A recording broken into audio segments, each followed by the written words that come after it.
am more than my physical body. Because I am more than physical matter, I can perceive that which is greater than the physical world. I deeply desire to expand, to experience, to know, to understand, to control, to use such greater energies and energy systems as may be beneficial and constructive to me and to those who follow me. I deeply desire the help and cooperation, the assistance, the understanding of those individuals whose wisdom, development, and experience are equal to or greater than my own. I ask their guidance and protection from any influence or any source that might provide me with less than my stated desires. Do not know all the answers to the questions about reality. Do not claim to know the ultimate truth about fire.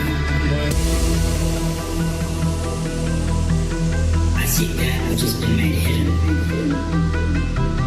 as a part of a family and explorers of consciousness. I am the void one.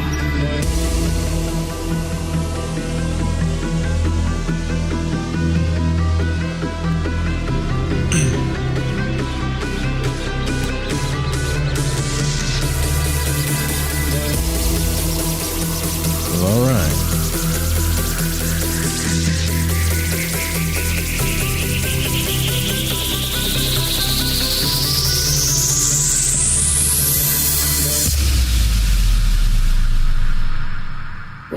Welcome to Lighting the Void.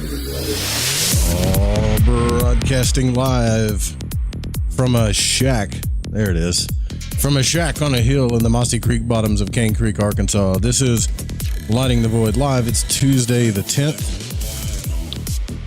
And welcome to the broadcast wherever you're listening from across the web. Tune in, Live 365, the Fringe FM, TalkStream Live, or YouTube. If you want to hit the chat room where I can see it, the way this machine works is you got to chat in the...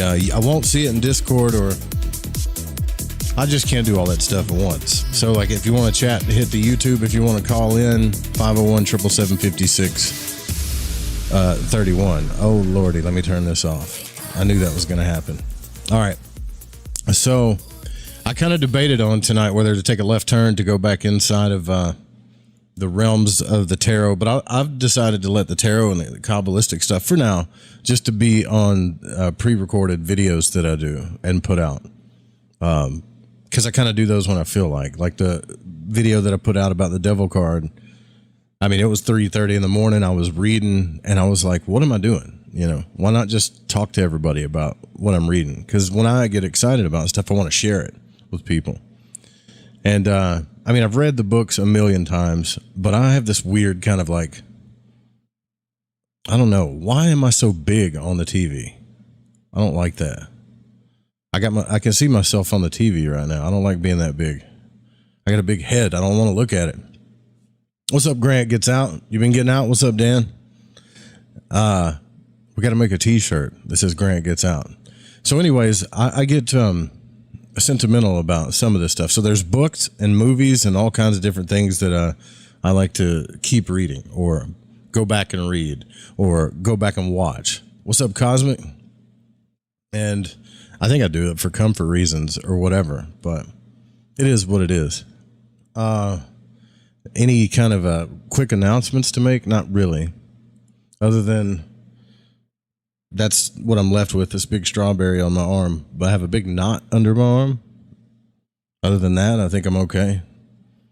As long as it doesn't clot up or anything, I think I'll be all right. But I kind of wanted to Let's see. Devil Card video was good. Went very well with Liam Christopher's video. Yeah, I saw that he put a video out about, I think it was like sex magic and masturbation or whatever. I wasn't even thinking about that when I made that video, but it is kind of synchronistic that I put that out. I went and watched his video and it was pretty good. Stuff breaks my heart. Some natural things do break my heart, though. I commented in his YouTube channel. I'm glad you're going over there and listening to it, though. That guy's puts out the truth when it comes to this stuff. Now, so I kind of wanted to get back into Vuldoon tonight. Now, this is just a recent discovery of mine. I had no idea about this guy until I started really digging. But there was a guy that wrote a book in the 20s, the 1920s, the Roaring 20s, and he was getting out of body like left and right. Now, I already know that there's lots of people that are putting out books, especially now. I'm excited about it. There are tons of people that have the secrets to the out-of-body experience. But still, when I dig down to it, it takes some dedicated work to get out of body. You have to be dedicated. You have to desire it, and eventually it'll happen. I think it'll happen for everybody that wants it, for sure. But Vuldoon goes on to say that there's a natural physical body and there's a spiritual body. And this is what we read in religious texts, right? Like St. Paul in his first epistle to the Corinthians. But psychic research, too, has long established the belief that within every material being is a non-material double, a cryptic entity coinciding with minute exactitude of your body. It doesn't necessarily have to be the body that you are in now. Sometimes it comes in the form of you can actually turn it into your younger self, your beautiful younger self. But it comes in cryptic, form of your body with the physical mechanism in every center and cell. Now, Vuldoon goes on to say, there are records are numerous coming from many trustworthy scientists which substantiate the claim that this non-material being that is known as the astral body, as it is commonly termed, is capable of separating from its physical counterpart and of existing entirely outside its double, or its material abode, not its double. I don't like the phrase magic, I also don't like the phrase astral projection because it's more complex than that. When you say astral projection, it makes you think of just like one thing, right? But when people go out and, hey, Delina, how are you? When people go out and start having experiences, they're having all kinds of different experiences. So we know it's not just one thing. And it's the same thing with like magic and the occult.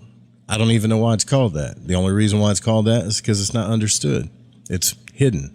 And until it becomes understood, it won't be called anything else. So, but we'll just stick with astral projection. Vuldoon calls it astral exteriorization, both terms being synonymous. So in occult writings, many have told us of this strange phenomenon of astral projection, but with all the knowledge thus far accumulated, I still think we're in kindergarten when it comes to this stuff. There's some pretty proficient OBE travelers out there, but as a society, I still think we're kind of learning. That's okay, though. So the first step into that mysterious realm called death is kind of like what happens when we have an etheric out-of-body projection, which sooner or later, we're all going to experience it.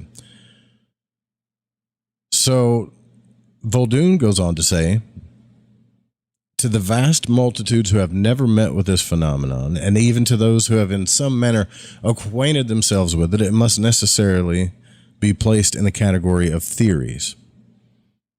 So it's still a theory.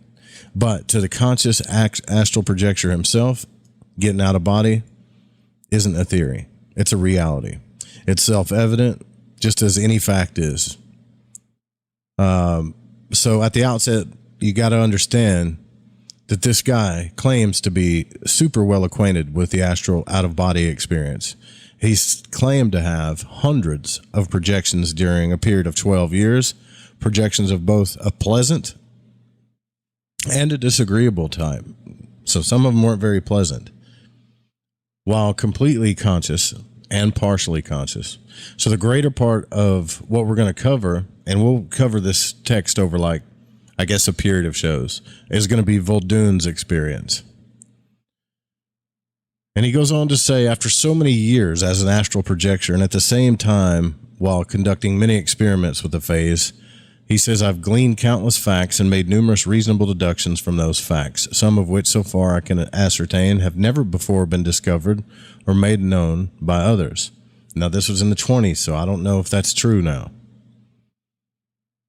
But realizing that the world is filled with skeptics who stand pat in their tracks, proclaiming themselves practical, who are not open to new possibilities, the prove-it folks who cannot see the road leading to the real is befogged with mystery and merges into the horizon of mystery at both ends. He wants to say this: if you're this type of person looking for proofs that can be measured and weighed through the medium of your limited mind and five senses, you will not find them.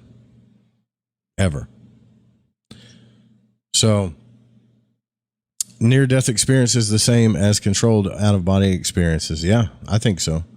Multiple OBs just give us more information. Yeah, I agree with that. I think it's pretty close. It's got to be, right? Vuldoon goes on to say, the materialist, of course, will reject the very idea of astral projection and call it nonsense. And you know what? Sometimes I'll do this thing where I'll get on Audible and I will look, or Amazon, and I'll look at the reviews of the books. Robert Monroe's first book, Journeys Out of the Body. Mostly the reviews are great. People loved it. But there's still a few people out there that are just like, this guy's, I mean, they were just calling him names, ransacking him, saying he gives no proof whatsoever. Let me ask you guys a question. Like, how can we prove this? Unless we can move physical objects in the astral realm, which I think we can, but that takes a very special skill. How can it, practically, could anybody prove it? This is just like the spiritual realm and just like the esoteric. It is not, I don't think it was designed to be proven in the material world at all. I think it was designed for the seeker to find it and only prove it to himself. I could be wrong about that. I'd love to be wrong about that, actually. I hope I am. There's only one trouble with this divine torch of reason that these people stand on, and it doesn't shed much light on the mysteries of life at all. Life itself is beyond comprehension by the mind of man, to say nothing of its appealing to reason. Just which of the materialist five senses it is that gives him an understanding of life, of creation, or of thought, of consciousness? Which one? None of them. He doesn't even know. See, this is the thing. They don't know, and they accept that they don't know, and they don't like to think about anything else. They don't want to. That's the reality of it. So indeed, everything is accepted without extensive reasoning. So we may examine everything, examine anything, analyze it until the cows come home, yet there's always loom. There's always there's always stuff that's going to be inexplainable. There's no point in the occult teachings better established, longer held, or more thoroughly proven. There's no point in the occult teachings better established, longer held, or more thoroughly proven, says William Walker Atkinson, than that of the existence of the astral body. Yes. All of this other stuff, man, I can't, like, even sigil magic, even, which is a very effective, probably the most practical and instant resulting magic out there that there is. That's impossible to prove, though. And most of the people that do it will say so. The person that did it knows it works for a fact, though. That's how these things work. But the out-of-body experience, this is a thing that everybody can do if they wanted to do it. Everybody. From children to old people, everybody on the face of the earth. If this isn't a Bigfoot thing, it's not a UFO thing, it's not an alien thing, nothing wrong with those things, but there doesn't have to be big court cases, trials, or 9 million scientific experiments to make it so. This one thing right here, if everybody really dedicated themselves to finding the truth of it, will see the truth of it. That's why I harp on it so much. It's really cool. William Walker Atkinson says so too. So the teaching of the ancient occultists is being corroborated by the experiments and investigations of the psychic researchers of the present day, and that was in the 20s, and even more so today. Every person on the face of the earth, unless they're an NPC, right? I don't know about that, but every person on the face of the earth has an astral body, an exact counterpart of their physical body, an etheric double that Vuldoon calls the phantom. Now, he says it's composed of fine ethereal matter. I'm not going to pretend to know what that is right now. I have no idea. And it's usually encased in the physical body. In ordinary cases, the detachment of the astral body from its physical counterpart is accomplished only with great difficulty. So most of us are going to struggle. Doesn't mean we can't do it. We're just going to struggle with it until it happens. But in the case of dreams, great mental stress, and under certain conditions of occult development, the astral body may become detached and sent on long journeys, traveling at a rate of speed only less than that of light waves. And I think, unless you're on the verge of death or your body's like sick or whatever, in my opinion, like if you have an ability to get out of body all the time, if you're having etheric projections like I had and still have to this day, but you can do it with ease all the time. I'm not talking about active imagination or remote viewing or lucid dreaming. I'm talking about the etheric projection. If you're in good health, because people tend to be able to etherically project when their body's sick a lot easier. But if you're in good health and you can do this, not like all the time, your spiritual ability, whether you know it or not, in my opinion, is up there. It's up there. So if you're at your peak energy, peak health, right, you're balanced, and you can just get into your etheric body anytime you want with no issues, then you were probably born with spiritual capabilities that you're not aware of. You probably don't have to go through a whole bunch of initiatic stuff that a lot of people go through. You have, and I do believe this, some people were just born with this ability. It sounds like I said disability, though. On these journeys, it is always connected with the physical body by a long, filmy connecting link, and this is where he goes into, the cord. But in ordinary cases, the detachment of the astral body from our bodies is difficult for most people. But on the journeys, it's always connected with the physical body by a long, filmy connecting link. If this link were to become broken, the person would die, according to Vuldoon. I still haven't found this cord, but I wasn't really looking for it. But this is an almost unheard of occurrence in the ordinary planes of action. So the astral body exists a long time after the death of the physical body, according to Vuldoon, but it disintegrates in time. Now, we've had people on the show that can back that up. I think Preston Dennett, a couple of other astral travelers have said that.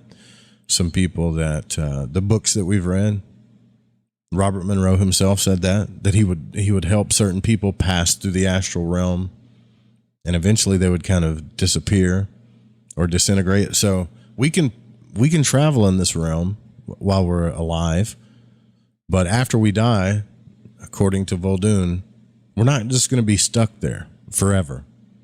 Now that goes directly against some of the books that we read about people saying that you're going to be just stuck in this place, doesn't it?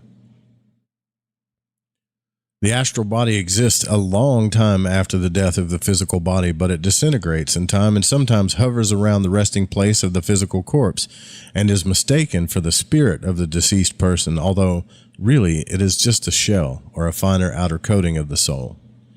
The astral body of a dying person is often projected to the presence of friends and loved ones a few months before the physical death, the phenomenon arising from the strong desire of the dying person to see and be seen. The astral body frequently travels from its physical counterpart in psychomantic phenomena and visits scenes far distant, there sensing what is occurring. It also, this is all according to Vuldoon, it also leaves the body during what are known as psychomantic dreams, or under the influence of anesthetics, or in some of the deeper phases of hypnosis. And when it visits strange scenes and places and often holds mental conversation with other astral bodies or else with disembodied entities, which is what we hear in the Monroe tapes. The jumbled and distorted recollections of these dreams are occasioned by the brain not having received perfect impressions transmitted to it by reason of lack of training, development, etc.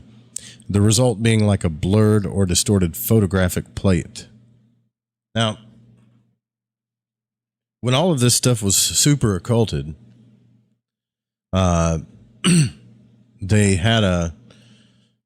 was a lot of hinting towards it. Like Manly P. Hall in his manuscripts, especially when he was talking about the initiates, the ancient wisdom, things like that. Not his super long books, but a lot of his manuscripts. And thank God all of his lectures were saved, right? He hinted towards this a lot. A hell of a lot. It's funny how he hinted towards it too, but he would never just flat come out and say it though. Because I guess, back then in maybe Freemasonry or whatever society he belonged to, I guess it was an occult secret.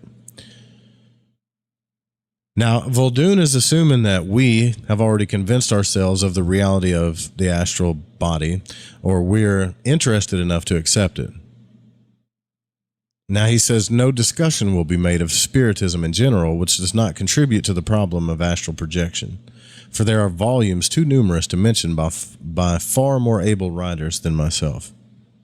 What he's mostly concerned with are the certain eccentricities of the astral body, which that's cool, which takes place while we are physically alive. And although the astral body exists through and after death, which he's mentioned before, a lot of people have told of its survival. So he's kind of interested in this, but this rests upon considerations of the astral body before the physical counterpart has died. And I personally, no offense to anybody, but that's dealt with death, but I just don't think we're going to know. So I think it could be like a big waste of time to try to focus on what we can find out about the astral body after death. Because even if we've had experiences with that, one, when we die, we're probably not going to be able to come back in this body or in this person and tell a bunch of people about it. And two, if you get any experience with it at all, it's probably going to be from somebody close to you, right? Somebody that you loved or and before they pass, they show up. Now, I kind of believe that the astral body stays around because my grandmother was a old school, man. And she just didn't make up stuff. She didn't talk much, and she damn sure didn't lie. She was old school. And there were times, 3 or 4 times I can remember throughout her life, the later part of her life when I was alive, and where she was alive, when I was whatever, in her 60s, 70s. There were 3 or 4 times when she told me that my grandfather would just show up at the end of her bed. And she didn't cry. She was tough, man. Tough lady. But she would cry when she talked about it. She was like, I saw Ted. He's sitting at the edge of my bed, and he told me everything was going to be okay. And I remember asking her, were you asleep, Grandma? Were you like, No, I wasn't asleep. I was up watching TV. Or I was up and I couldn't sleep. That interested me when I was younger, but it kind of freaked me out back then too, though. So Vuldoon goes on to say that we call ourselves physically alive, but in reality, the material part of us is as dead as a doornail. I think I've read this before, but we'll go over it again. So it's the energy behind the physical mechanism that is the real live thing. Nerves themselves are not alive. If they were, we have buried many a living body, right? It is the neuric energy which animates the astral body, which is the condenser of the nervous energy you're using right now. And believe me, you can look all this stuff up. They've tested the body, like when it's unconscious, right after it dies, when the body's dead. They've hooked all kinds of stuff up to it. It doesn't act in the efficient, alive way that we do. The most it'll do, I know this sounds like Frankenstein or whatever, but the most it does is just twitch around, flop around. It doesn't. So what Vuldoon is saying is our etheric, energetic body, is the thing that's actually making us who we are and doing what we do. Yes, the brain functions with it. The brain's attached to it, for sure. But the brain is more like the processor of what we want to do. It's the etheric conscious double that's running the show. So he goes on to, now this is in the 20s though, and I ain't no scientist, but I'm just saying that's what he's saying. So why, you will say, then the astral body is in existence now? And it is. Many have been the authorities upon the subject of astral projection. Who? If there's books older than this, than the 20s, where people are just writing about this, I want to read it. And many are under the impression that the astral body is formed by a mental process, which is not the case. And they're still saying that today in science too. But he's saying that's not the case. If it were the case, where would the victim who is bumped off instantly get his astral body? If such were the case, no one would be possessed of an astral body after death except the fellow who was lucky enough to have heard of the creative mental process, right? Dan Beard says, you can't kill the astral body. I don't know about that. Like, it might transform maybe to something else, but you get out of body a lot though, don't you, Dan? Dan says, proved by having someone you know place an object by their bed and you go see what it is. Yeah, you can do that. You can definitely do that stuff. But I've tried to do that stuff before and people are like, well, you knew, or it was a guess, right? So you got to do it enough to convince them. That's a good point, though.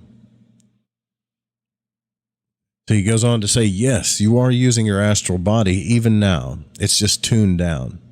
We might say, what's up, Ari? We might say to harmonize with the vibrations common to the material substance. So now there are two factors which hold it down, and there are factors which tune it up. The powers which can be exerted to disharmonize the attunement are the powers which will cause the astral body to move out of the physical. So the astral body coincides with the physical throughout, both bodies being substance. It is obvious that both will be identical in shape, and the phantom is, in appearance, an exact duplicate of the physical body, surviving what is termed death. The astral body is often seen by others present at death. The true likeness of the physical, and after death, the phantom continues to hold this true form, but sooner or later changes to a much more finely composed spirit. You know, one time, I honestly think, for some reason, I don't know about you, but I think there's something like with our eye,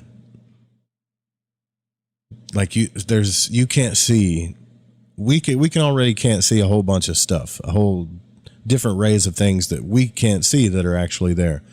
Science has proved this, right?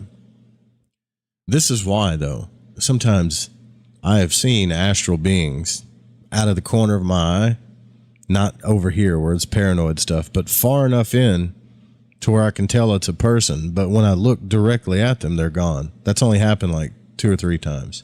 Once, I went into my dad's house, and I told you guys about this. My dad was a painter.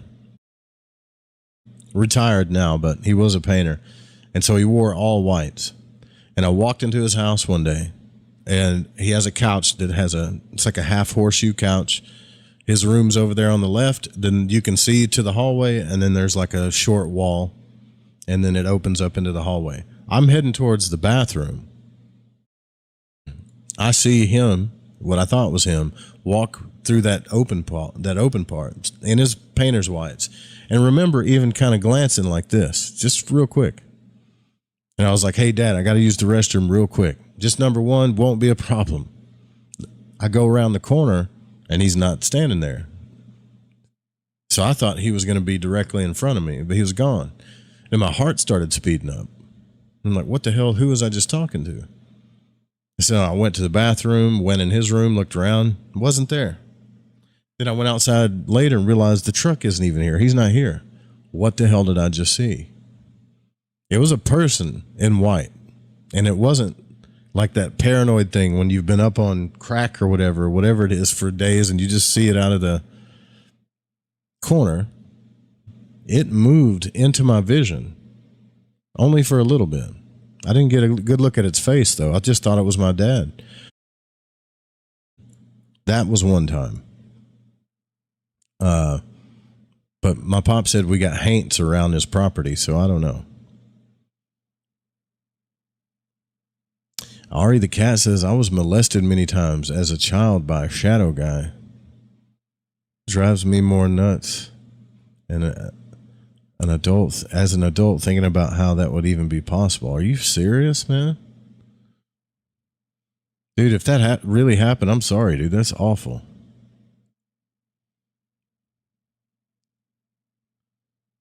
Jesus. All right. What the hell? That's another thing too, man. Like, what the hell is that about? I was tormented. Not like that, but I was tormented as a child by things too, man. Things that I know I wasn't asleep that I saw, but dude, that's terrible. The only other time I saw this thing was a couple of years ago with my girlfriend. Like I told you guys, at a hotel, and I could have swore I looked again. It wasn't out of the corner of my eye, but we were actually talking about the out of body experience, right? At the time, which I don't know if that does something to the energy or whatever. And it looked like someone just walked right into the room, because when I looked at it, my heart sped up, and then I looked again, gone. You start to question your sanity when that stuff happens, you know.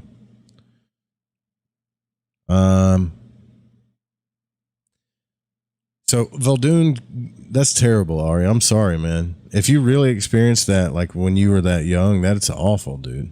It's bad enough to experience something like that from a human, but to be haunted by it too, dude. Like, Jesus, man. Jesus. All right.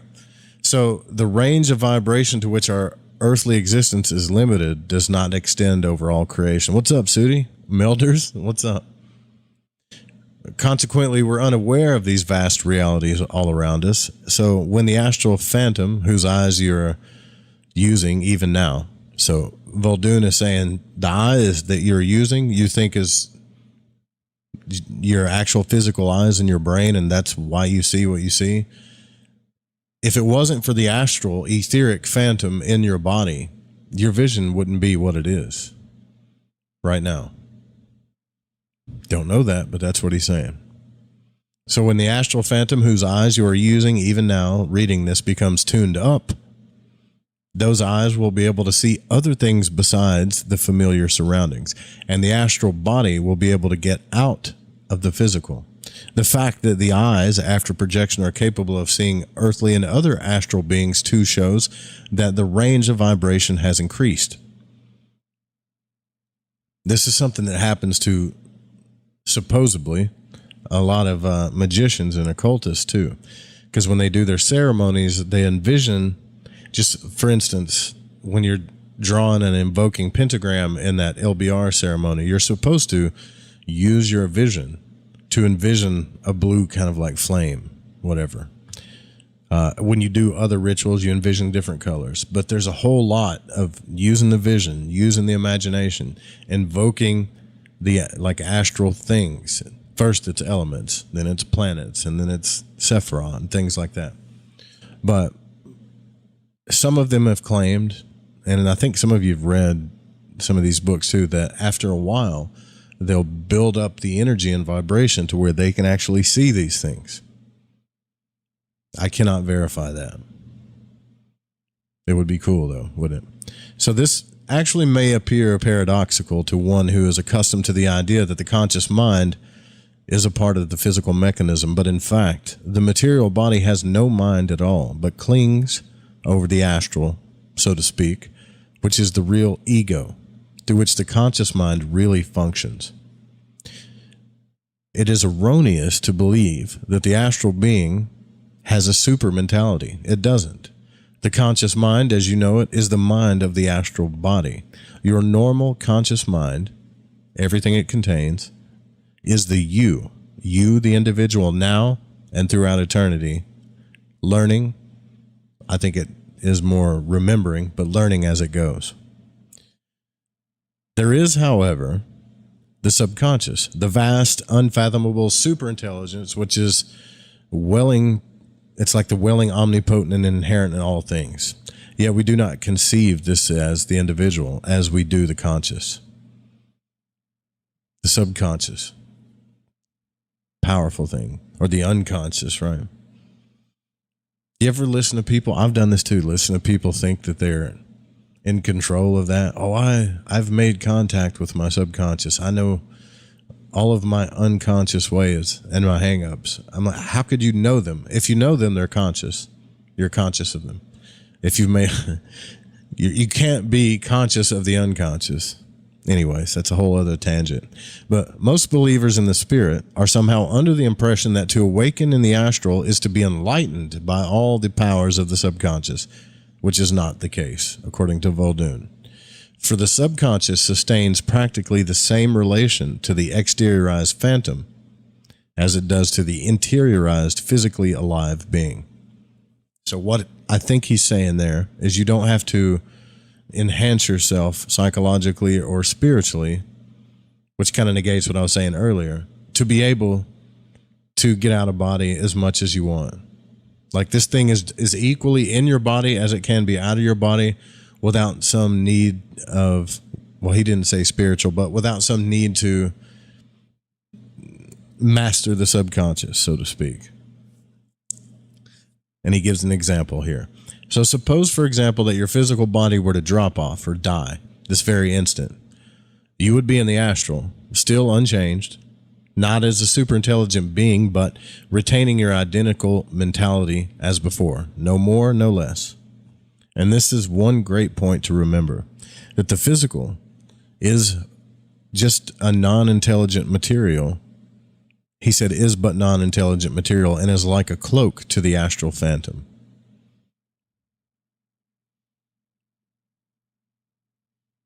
But I don't know about non-intelligent. I get what he's saying, but there's so many things that go on in the human body from a microbial level, even an atomic level, while you're alive in it. It's a massively intelligent thing. Now, if he's saying that the astral phantom is really the engine of all that, then fine. But just, I don't know if I agree with that. But who am I? So it is logical to suppose that at birth, the astral body, the ego, was brought into being by the omnipotent intelligence, which is, was, and always will be. So by source. While the conscious mind of this body was in the form of a blank, ready to receive impressions, learn, and grow.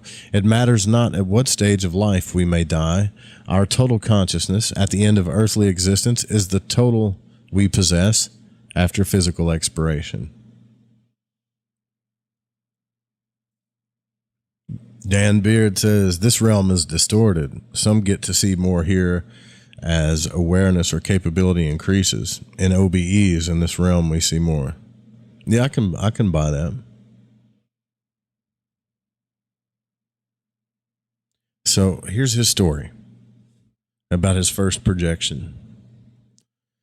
Holding the fact firmly in mind that the astral member is the real live self and that the physical is but sort of a shell, we will now turn our attention to what actually occurs when astral projection takes place. I shall describe the very first conscious projection I ever experienced. Realize, however, that all experiences are not alike, and that if by following the laws of the art, which will be summed up later, you succeed in projecting, what you meet with may not tally in all respects with what I have given, and that proficiency is acquired by practice. In other words, don't have any expectations. So at the time he was 12, thinking little of life's more serious problems and caring less. Although others in the family, we read this, I remember this. This kid actually was raised by a spiritual mother. You guys remember? And she took him to some kind of meeting where they all meditated. Hopefully it wasn't a seance.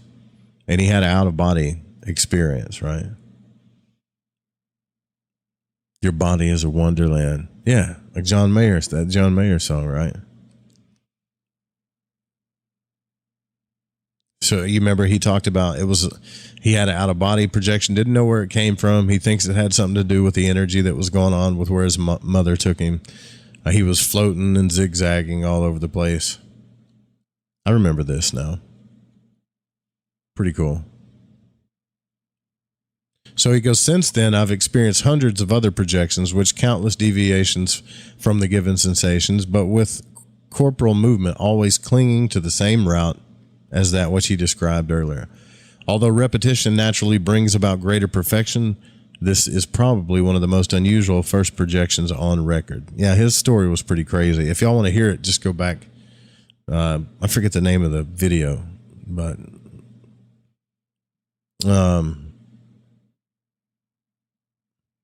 yeah, I can't think of it. So while it is my personal opinion that I naturally possess a hidden power to project the inner being from my body, I also credit the extraordinariness of the first conscious exteriorization to the fact that several remarkable mediums, there we go, slept in rooms adjacent to the one I was occupied.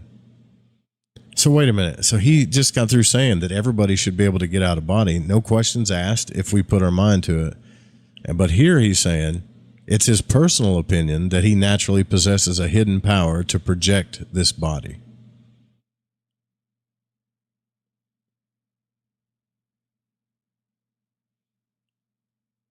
That helmet thing, I've been getting deep into the research by Dr. Persinger, the God helmet. I want to try that thing, man.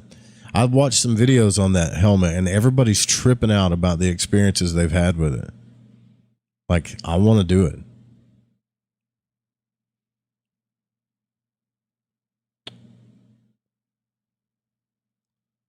Okay, so he says, I've purposely omitted many details and drawn a picture of this first projection, which will be fully covered as we go more deeply into the study. A long story in itself could be told of astral plane life, earthly relativity, associations of phantoms, etc., yet no disclosure capable of being co-signed to pen and ink could ever do justice to it all. So I shall refrain from delving into this department now. Why not, man? Just tell me your story. Tell me what happened. Give me the details. Give me the info.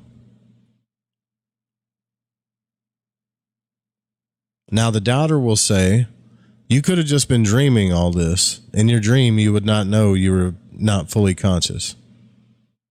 He goes on to say, well, this is reverse reasoning. In a dream, a man may not know that he is unconscious, but when he is conscious, he does know positively that he is not dreaming. Why? Simply because we have a distinct understanding of both present and past when conscious. So do not form the idea that conscious astral projection is but a dream reminiscence. Did they know about lucid dreaming back in the 20s, though? That's a bigger question. Like, if you know, this is the big thing here, though. All of the lucid dreams I've had, I've just realized that I'm in a dream, right? And it's not the same thing as ethereal projection at all. I promise you. On my dead grandmother, okay? And I love my grandmother very much. I promise you it's not the same thing at all. But it is cool to note that when you're in like a lucid dream, you just wake up and you realize that you're there. You really don't remember the beginning of it, kind of like that movie Inception. And you kind of can force the ending of it if you want. You just happen to go, oh, I've done my tests. Now I know I'm in a dream. That's like lucid dreaming. What he's saying is the etheric projection, especially if you peeled yourself out of body and just didn't project your etheric double somewhere, you never lose consciousness. It's not like you fall asleep and then wake up in a dream. You just, that state from hypnagogia to peeling yourself out of body to walking around the room to doing ever, flying, whatever you do, to going back to your body, there's never a cutoff point. You don't fall asleep and then later suddenly realize you're in a dream. There's no sleeping. Now, if you fall asleep, the only kicker to that is if you fall asleep and you end up in a lucid dream, you can, I've heard, work your way back to the etheric double and get in that whole world. I haven't been able to do this, though. So now let us go on from what has gone before. We now have a fair mental picture of an astral body projection wherein consciousness participated from the very start to the very finish. It never lost consciousness, right? It never lost awareness. So it is, however, not always that such is the case, though, this being the exceptional and not the commonly met with occurrence. Consciousness, in fact, may interpose at any time or at any place or in any position during the process. It may be interspersed with unconsciousness, or it may never enter into the act at all. So as a rule, when consciousness does intervene, it makes its debut after the body is already separated and is walking about, totally unaware of the fact up to the time of awakening. That's never happened to me. That's pretty trippy. Incidentally, this being the most common time and place for the intervention of consciousness, it is also the most desirable, for thus the preliminary and disagreeable stages spoken of in the foregoing account are eliminated from the subject's consciousness. The elementary stages, the subconsciously controlled catalepsy, the subconsciously controlled paralyzing of the body, the vibratory state, the zigzagging and floating, these are not pleasant experiences. And a lot of us, I've heard from some of you, have had these experiences. Some of you have found yourself glued to the ceiling or felt like you were falling to the floor. Once you realized you were in that etheric double, which kind of slides out of the body, right? You're on the floor, you're on the ceiling, you're somewhere, can't really help it. You're probably more asleep than you are conscious. You're just about to fall asleep right there. The zigzagging and floating are not pleasant to experience consciously, although one soon becomes hardened to them, so it doesn't bother you after a while. Nevertheless, these preliminary activities always do take place, providing, of course, that the getting out of body occurs with the physical entranced in a lying or horizontal position when you're unconscious. And then he talks about paralysis. I think we talked about astral somnambulism, sleepwalking. We talked about that. I told you guys about that story.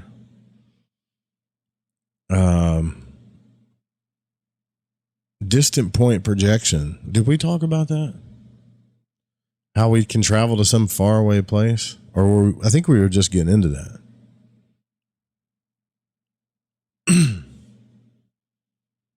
Mushrooms work along with drumming. I bet. You take some mushrooms and start drumming enough, you'll pop out of your body. I almost guarantee it. But I've seen people pop out of body huffing paint thinner too. And I'm not joking. I used to be a paint contractor. Oh, thanks for the $9.99, Ari. Appreciate that. Super chat, brother. Another distinct form of the phenomenon being discussed is distant point projection. Robert Monroe did do this a lot. The astral body separates from its physical counterpart and travels to some far away place during the state of unconsciousness. I think I lost connection there for a minute with YouTube, but it travels far away. Yeah, it wasn't paint thinner, actually. It was epoxy. We were painting a swimming pool. I told the story the other day, but I had a guy that worked for me that he came out of body, man, and we were freaked. And like we picked him up and he said, hey, he said he literally saw himself rolling. Like he left his body and I guess his astral cord was still attached to it. Who knows? But he saw himself. Imagine that. You can see yourself still working. You're outside your body watching yourself roll the swimming pool. And then he blacked out. So it's one way to do it, I guess. But I told anyways, they never wore respirators. They're crazy. So the astral body separates from its physical counterpart and travels to some faraway place during the state of unconsciousness. Although sometimes becoming conscious for an interval at the place. Usually the medium, while awake, instructs his subconscious to send him to a remote place where he wishes to go, so that he may witness the scenes and events which are happening there. Trance intervenes, and on awakening again, he is aware of having been at the desired place, but scarcely ever has any recollection of making the trip. What would that be called? That's not remote viewing. So somebody goes, you guys ever heard of this? Somebody goes far away, they witness something, they go into trance, they can witness a faraway place, but then they come back and they don't remember it. That sounds like a dream to me, or some form of really unconscious remote viewing. Yeah, let's see what he says. So, in such a case, the actual distance covered is not recalled, because the flight is seemingly made with the speed of light and is always unconscious. Obviously, the actual distance and the creations which it contains are not consciously recorded in the projector's consciousness. There are records of distant point projectors who have been seen in the astral body far removed from the physical by others, mediumistically inclined. Look, I don't know if you can prove that or not. That's kind of intense, but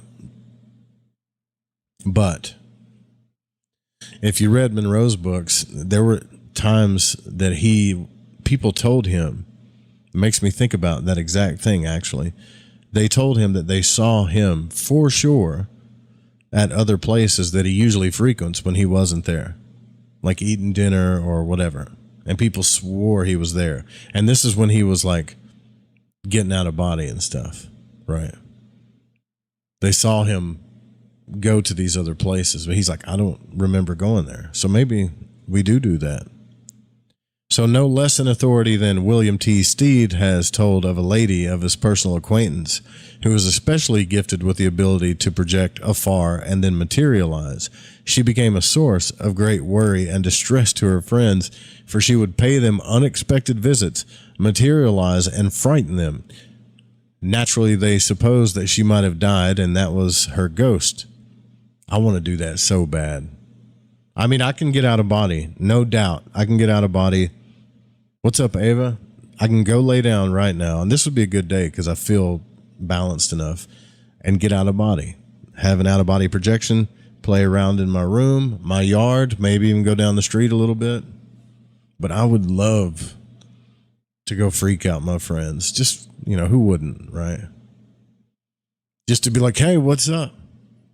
3 o'clock in the morning on a Sunday, just pop up. Be like, what are you doing, man? I'm out of body. I tried that with my dad. I told him I was out of body one time, and he goes, it's like I was talking to his dream body.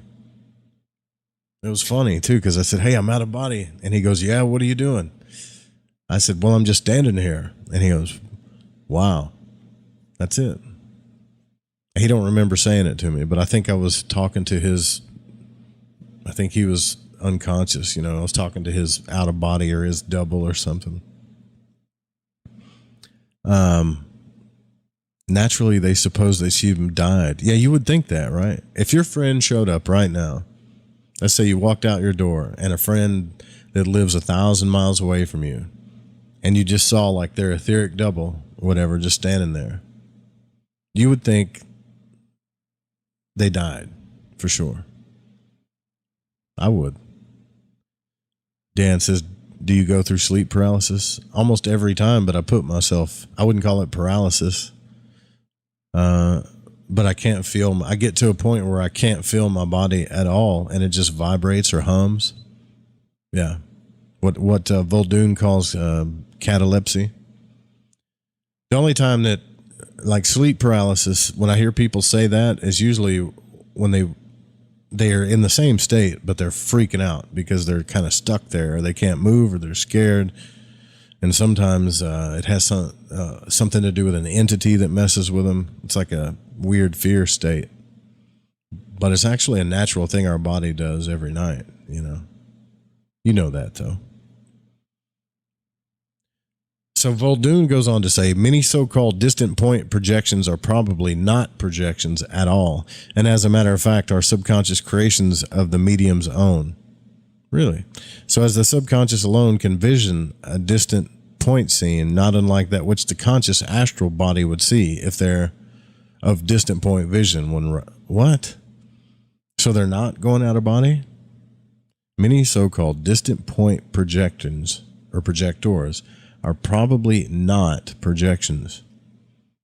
As a matter of fact, but are subconscious creations of the medium's own. As the subconscious alone can vision a distant point seen, not unlike that which the conscious astral body would see.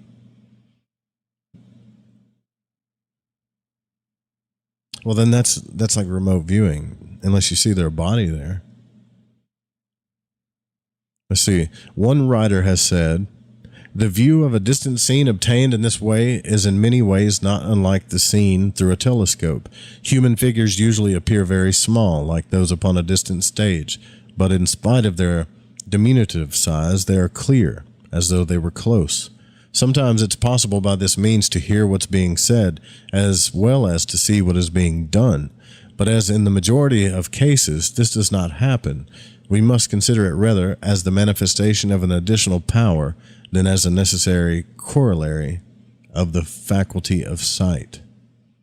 That creeps me out, man. I don't like that. Like, I think it'd be cool to go visit people. Don't get me wrong. I'd let them know, hey, I'm going to astrally visit you and go at some point. But this whole astral peep and Tom stuff, I don't like it. Sudi says, I've read a few accounts of people seeing the astrally projected person, mainly kids. Yeah, me too. So Vuldoon goes, what time is it? Shit. So Vuldoon goes on to say, it will be observed that in cases of this kind, the clairvoyant does not actually leave his physical body at all. He simply manufactures for himself and uses a kind of psychic telescope. What? Consequently, he has the use of his physical powers while he is examining the distant scene. For example, his voice usually describes what he sees even while he is in the act of making the observation. Dude, is that the same thing that I got to tell you guys a story, but I have to do the radio station thing. I think some of you've heard it, but I think I might know what he's talking about because I did this before, but it was like it was only like when I nodded off for a second. I don't think I've ever heard of this though, because he's not saying it's remote viewing, right? Or maybe in the 1920s, that's what they called remote viewing, and we just, I don't know. I want to be able to do that, man. Yeah. Anyways, so we got to do the radio station thing. It's only like 4 minutes. And thank some of the sponsors of the station, things like that. Speaking of which, we do have one partner for the show. It's not really a sponsor because I'm working with them and for them on the side business is DK Consulting. Now, if you want to get your financial shit together, you need to go check out DK Consulting. All of the info is in the email, and contact info is in the description. It doesn't matter if you're a creator, a content creator, an individual, a business, big business, small business. You need help with bookkeeping, consulting on your taxes. You need to get your shit together just as a person, right? This is the most affordable way to do it. I've tried that rocket money crap, and it doesn't change your habits. You need somebody there that actually wants to help you get your shit together. And as I'm moving through the earth element, I can't be happier about coming in contact with DK Consulting, by the way. Dave is awesome. Get your shit together and then get out of body. We'll be right back.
to Lighting the Void with Joe Roop. This is Malorcas45, fan of the Fridge FM, challenging everyone to open their mind's eye.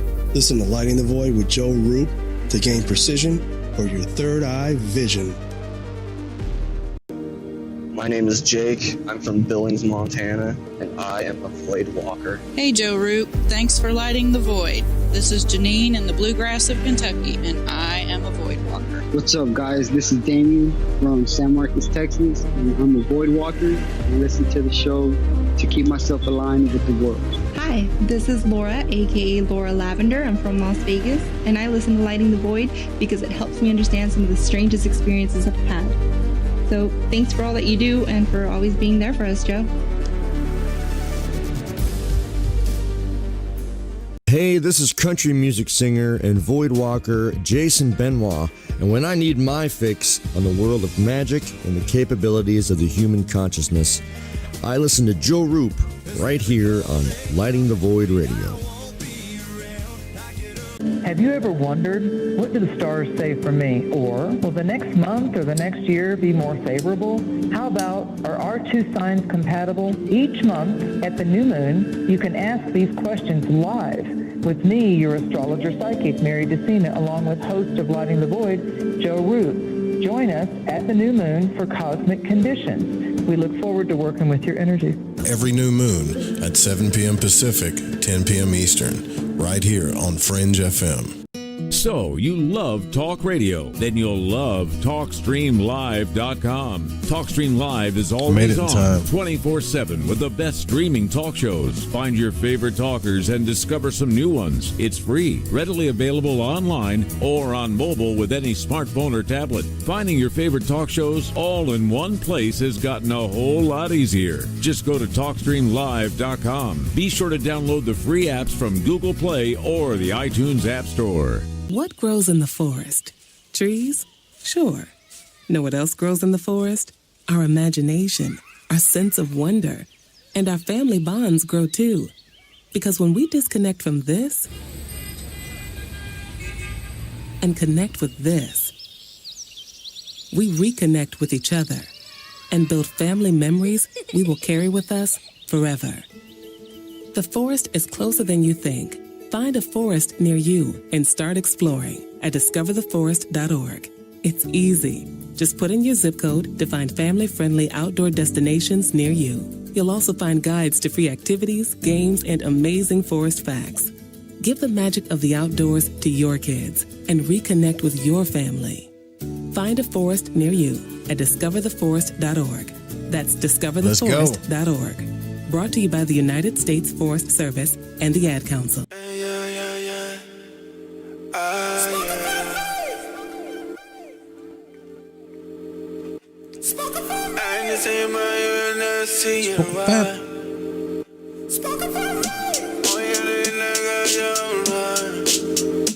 It is shining like 3 seeds of pomegranates in my hands. It's just us that's on this beach and all this sand, all of this water. I know, but damn. All right, we're back. Welcome back to Lighting the Void here live on Fringe.fm, KTLK Digital Broadcasting. If you're listening on the radio station, thanks for listening. TalkStream Live is where, in my opinion, is the best place to listen. Bill Freeze is doing it right over there. So if you're into late night talk radio, hit up TalkStream Live. We're getting back into Vuldoon. I really did think that Robert Monroe was the OG OBE guy. And I'm not saying he's not, man. But this guy, Vuldoon, wrote a book in the 20s. And I'll keep digging. If I find one that's older than that, we'll look it up. But some of the stuff, even though he talks like a science nerd, which I kind of dig, but some of the stuff that he's saying is pretty profound. Darth Mythoclass. What's up, bro? It's for my gaming buddies there. Yeah, I'll make sure you check out One-on-One podcast too, and One-on-One Media. Now, so he's going to get into the Phantom. Wait, no, we weren't talking about the Phantom. We were talking about distant point projections, right? And it's just weird. All right, so I was going to tell my story. I've done that to you guys so many times. Hey, I'm going to tell you this thing, and I never do it. Some of you have heard the story, but this really happened. So usually, but I think this happened because I was connected to the person at the time. And if I have like a strong connection with somebody, it's really weird. At the time, there were like people that were claiming, "Oh, I saw you in a dream," and I'd never had any kinds of connections with these people. I never saw them, nothing like that. But this person I was connected to. I think I had a spiritual connection with this person. And so I was on the phone with her, and she's like, "I got to go to work. I got to go to work, whatever." She works in surgery. And at the time, I didn't think about it. And at the time, I was in front of this desk working on the radio station, just pounding stuff away. And if I took a nap, I would nap on the desk, right? That's what you do when you're in radio. You're always in front of the desk. It's whatever. But I nodded off for about 10 seconds. And for those 10 seconds, I swear on everything, all I saw were medical technicians, all in this like turquoise kind of green color scrubs. And a dude pulled out a guy that was on a gurney, and he took a wide step. He was a tall, thin guy.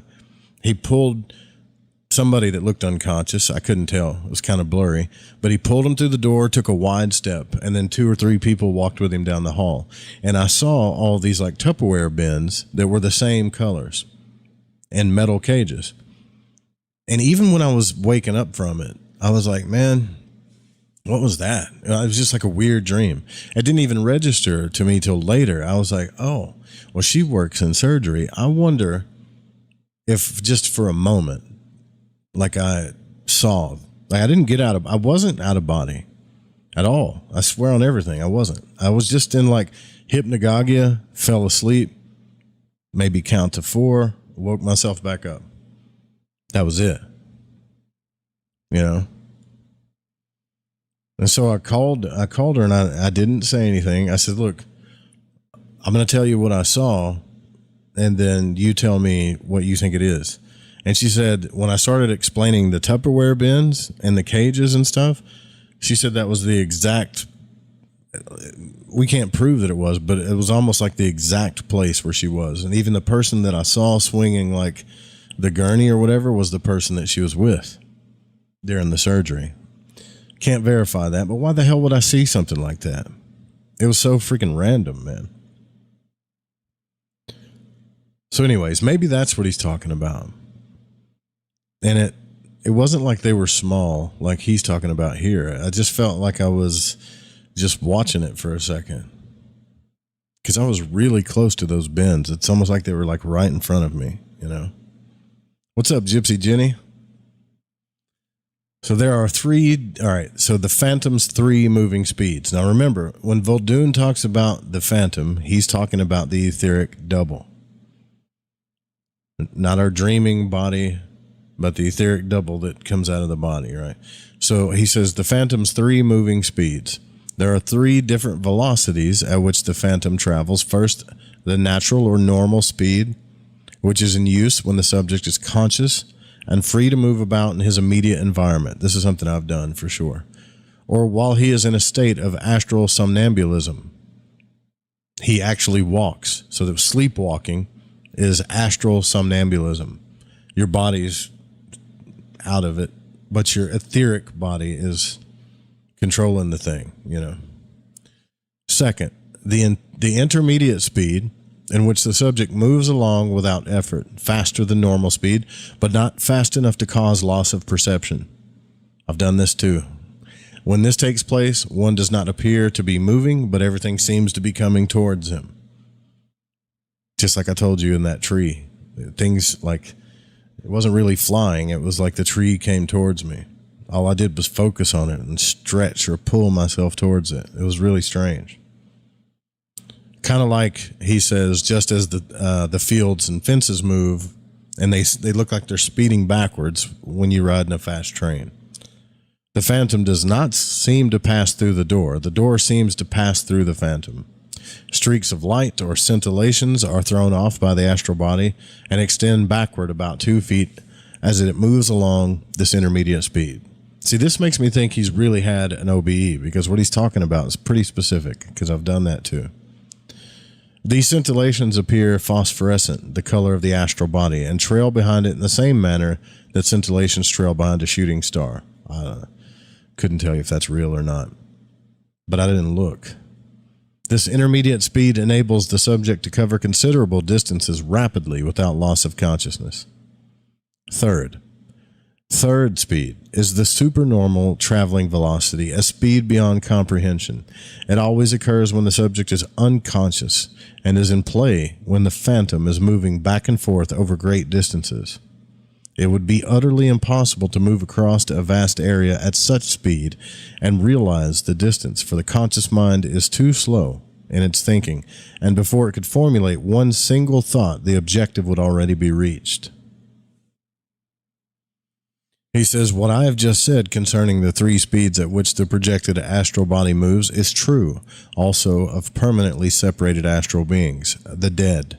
So not just people that get out of body when we're alive, but also the dead. So it has been the contention of some that every transit of the projected astral body always takes place with super speed. This is true only when the phantom is moving towards a distant place. Now, on other occasions, the intermediate traveling speed may be used, and still at other times, the free phantom behaves in a manner befitting its physically alive self, with all its own peculiarities of stride, swing, and carriage.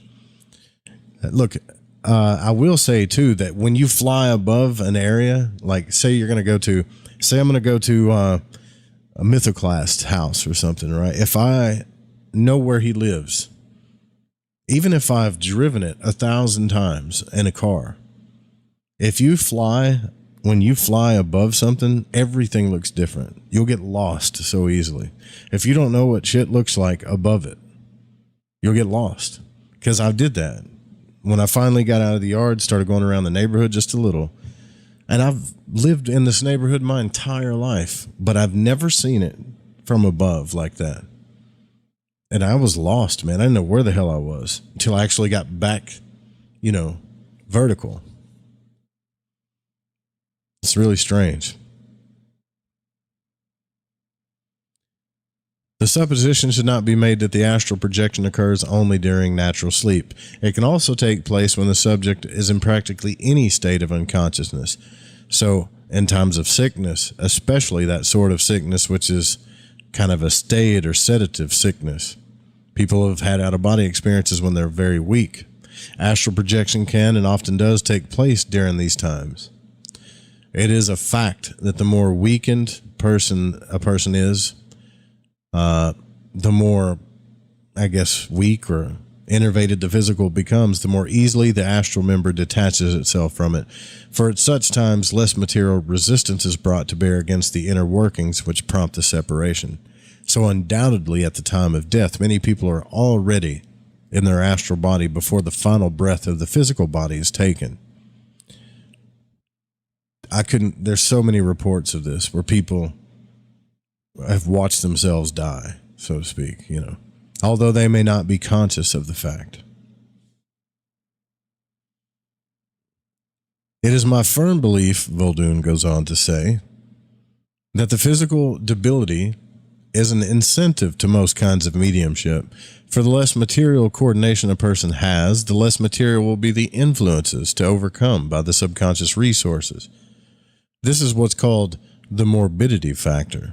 And this is also true of astral projection. So in making this statement, I am aware that this is contrary to the ideas of many prominent authorities. And I wouldn't suggest going about this route either. This is crazy. Don't do that. Or I'm going to make myself sick and weak so I can have an OBE. Fuck that. I ain't doing that. All right. So popular opinion seems to have it that the perfect material coordination or health is an essential requisite to the production of the phenomenon of astral projection. So there is a popular opinion that you need to be in supreme health and balance and all this stuff to have an OBE. But Vuldoon says, I hope to discredit this belief by quoting experiences and pointing out specific reasons for believing that the contrary is true. If I do disagree with others as to what produces, assists, and influences projection of the astral body, I do so because of my own experience with the phase. So I can only say that if my disagreeing contemporaries are right in their claims, then I'm an exception. But I shall, however, return to this morbidity question later. Getting out of body or exteriorization may be induced by hypnotism and mesmerism. It is a significant fact that Andrew Jackson Davis, and one of the world's greatest, had astral projections induced at an early age by a mesmerist, William Livingston. Davis's first out-of-body experience was that of moving through the air in a spiral direction. I'll take your word for it on that one. And then he goes on and he talks about violent blows can cause instant astral exteriorization. A violent blow, especially to the head or any extreme shock or huff and paint thinner. Yeah. What's up, Jessica Nicole? Where an unconscious ensues a consequence is another common cause of instantaneous astral projection. If you wish to try a simple formula for instantaneous OBEs, allow some friend or preferably some enemy to hit you over the head with a bat. Don't do that shit. This is about the most simple method, but since you might not be conscious while exteriorized, it might perhaps be best to follow some of the formula, which I will be teaching later. To speak seriously, however, it is true that a vigorous blow or a jolt will often cause a speedy and ephemeral separation. And then he goes on to tell that story we talked about in a previous show where this guy fell off a wagon and projected himself out of body. And he saw two bodies. He just didn't realize one of them was his. The duration of an instantaneous projection depends upon the severity of the concussion causing it. If it is a violent blow or shock, a longer interval of unconsciousness results than if it is less vigorous. It may easily be seen that the more prolonged the unconscious, the longer lived could be the exteriorization.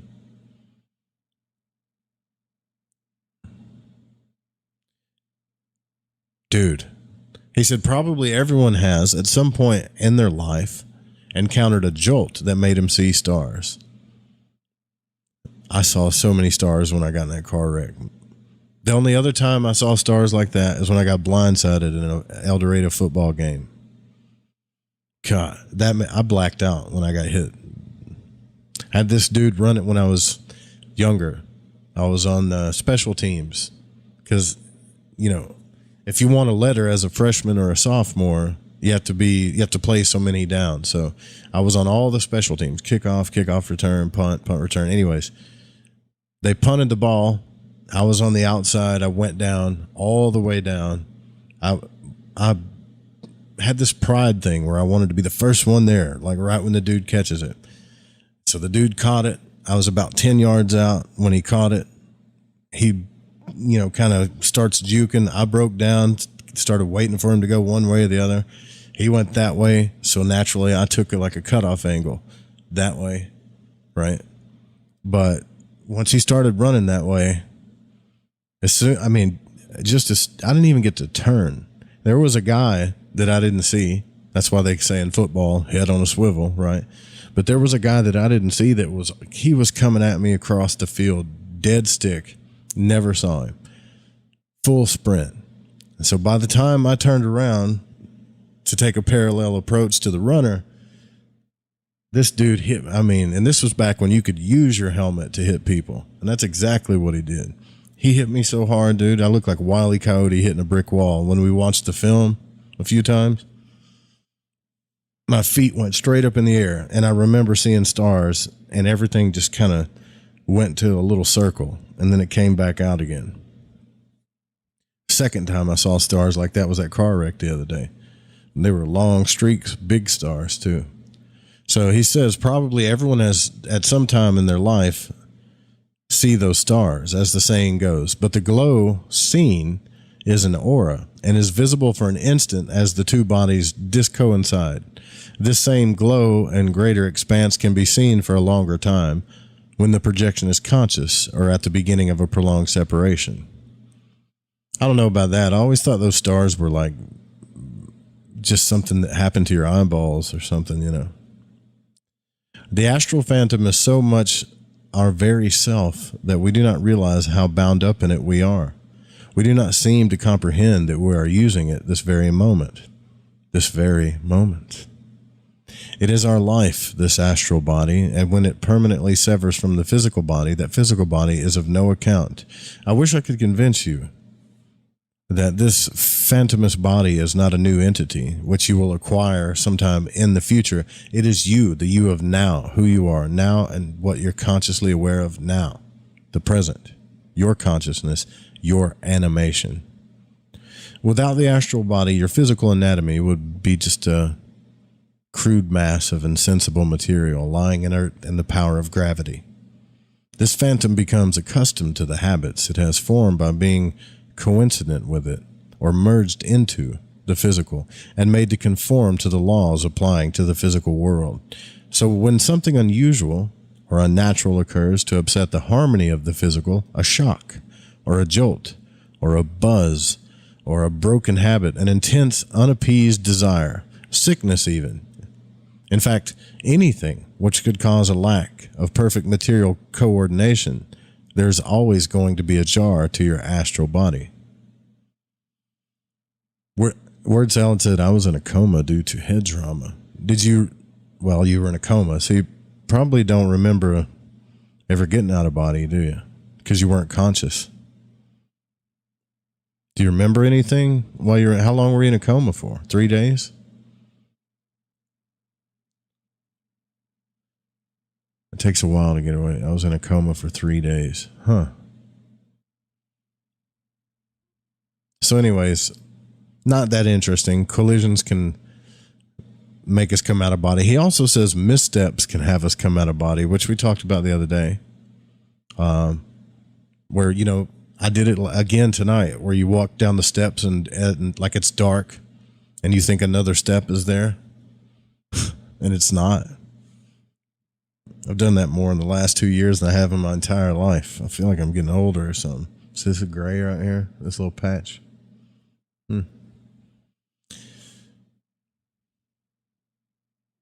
Mostly black. Yeah, I bet, man. So the we'll just skip over that because we covered that in another show. So by analyzing the cause of instantaneous or insignificant separation, the following conclusions become self-evident. Number one, the body, coinciding bodies, can move unconsciously. Even your astral body can move unconsciously. The body can move unconsciously when the conscious mind is functioning. Number three, the body can move unconsciously when the conscious mind is not functioning, which is called somnambulism or sleepwalking. Number four, when the body moves unconsciously, it is the subconscious will which moves it. Which brings us to the bedrock rule of astral projection. I'm going to put this in the chat because this is Vuldoon's rule of astral projection. It's like the formula. I feel like a professor right now. Y'all ready? Boom. There it is. Oh, it's too big. I can't put it in there.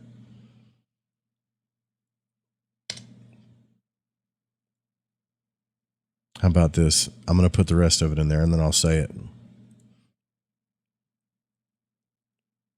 The idea that, okay. There's the rest of it.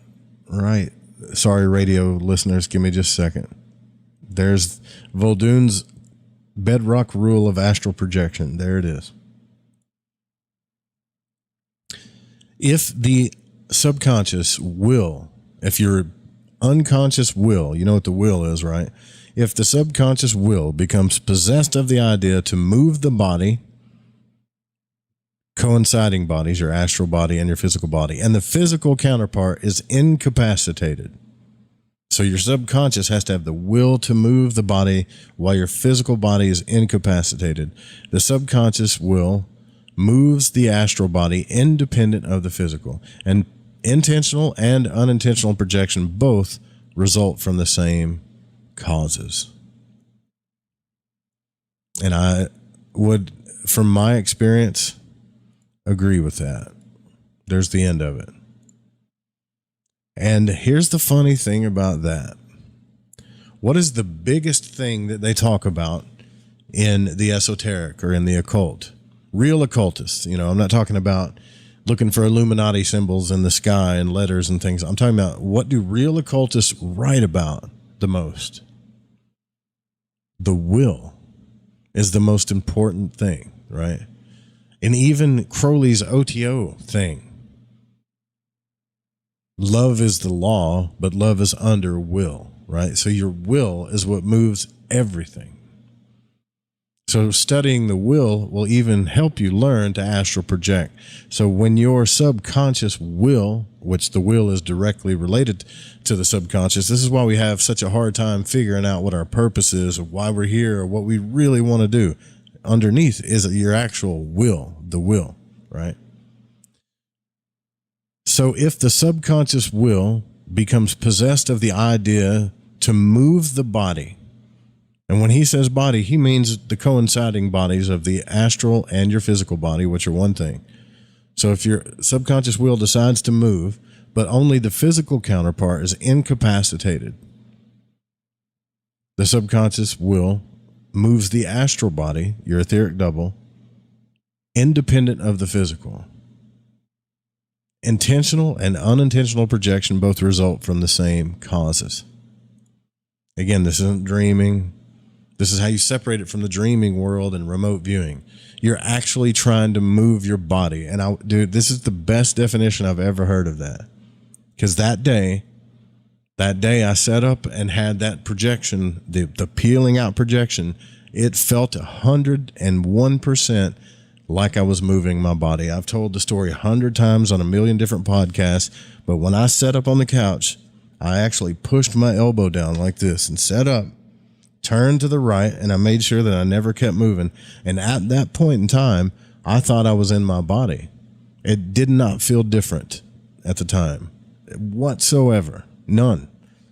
I actually was just telling myself, well, I guess it didn't work. I'm going to go towards the kitchen. I remember even thinking, I'm going to go get a drink or something. I thought I was moving my body. But it's crazy. Now, since this is the fundamental law of projection, the question arises, how can the subconscious will be voluntarily incited to motivate while the physical is incapacitated or extremely passive? This is not an easy thing to do. A lot of people say it is, but it is not. But it can be done with enough devotion. I think Jane got to the vibratory state the other day, that she's right there. She's fixing to do it, right? So it's not an effect which can be brought about by mere thought or half-hearted trial, although there are positive certain methods which can accomplish this. So if we locate the causes which promote unintentional projection of the astral body and put these causes to work intentionally for the purpose of projection, in other words, he's trying to trick it, right? Then is there any reason why it cannot be brought about at will? All my early exteriorizations, or OBEs, were accidental and unintentional at first. I believe that somehow I possessed some unnatural power which others lacked, but by making a lengthy study of the manifestations as they occurred, and noting with care all the peculiarities encountered, I eventually was able to determine the causes which brought about this miracle, so to speak. Now, putting these causes into being with astral projection in mind, I succeeded in producing the phenomenon at will. Phenomenon. Did I say that right? That always messes with my head, that word. So long before I ever read one word on the subject from other books of others. Well, la-ti-da, brother. Good for you. It is pretty cool, though. At present, I shall not delve deeply into these cases, but we'll discuss them later on, as I wish, first, to give some more general information concerning the subject. It will not be out of place, however, to state here that suppressed desire is by far the greatest single factor inciting unintentional projection. Ooh, what does he mean by that? That's what it sounds like I'm saying in my head. Nom nom. Every time I see that word phenomenon, right? Phenomenon. We can see how determined the subconscious will becomes once it is simulated into activity. When you start walking, you would walk and walk and walk. Were it not for your conscious mind stopping you, you wouldn't stop. And when you are standing, you would stand and stand and stand. Did you not your conscious mind start you moving? Now, how does suppressed desire possess the subconscious will to motivate the body? While conscious, you desire something. I think I know what he's getting at here. You do not appease that desire. You would appease it. In other words, you don't stop the desire. You don't say, I got to stop. You actually, the desire is the thing that's going to help you get out. You would appease it. But there's always an obstacle in your way. So you go on desiring, desiring, and desiring, just like walking, all the while tensing the subconscious will. The stress grows so great that you're at war with yourself. And you can feel the subconscious trying to accomplish that which you want. It would do so instantly, could it but get the best of your conscious mind. I think most of us can relate to the fundamentals of what he's talking about there. When we really desire something, then there's always a block in the way. But the will itself, the burning of that desire, never goes away.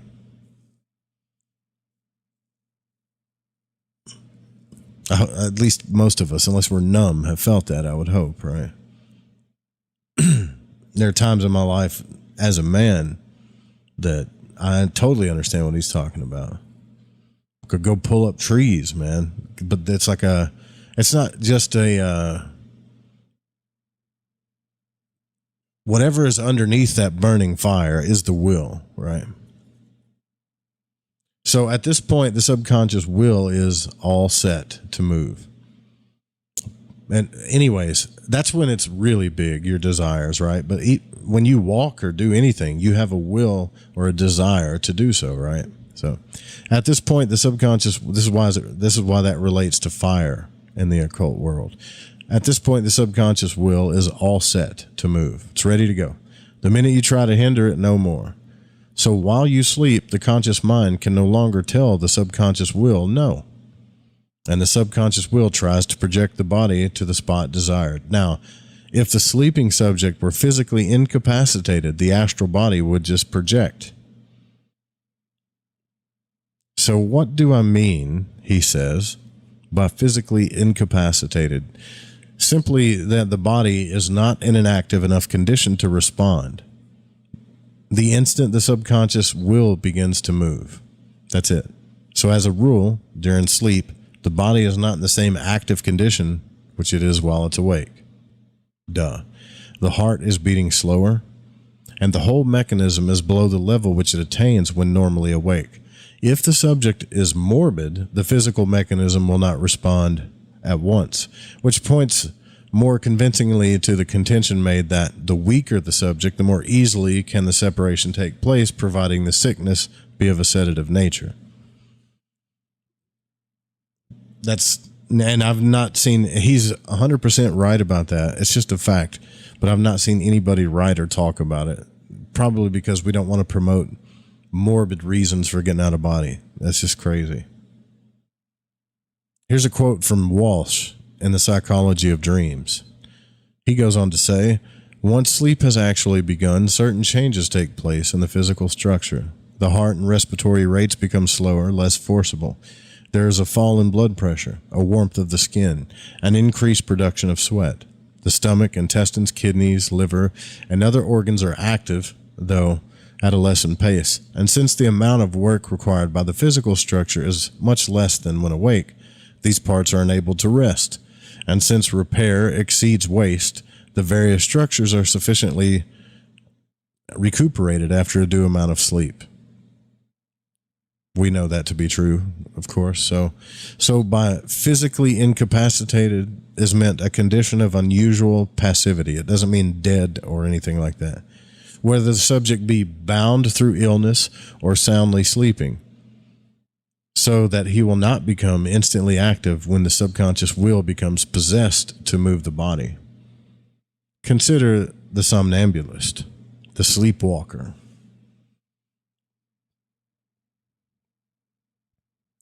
While he sleeps, the will becomes possessed to move the body, usually through suppressed desire.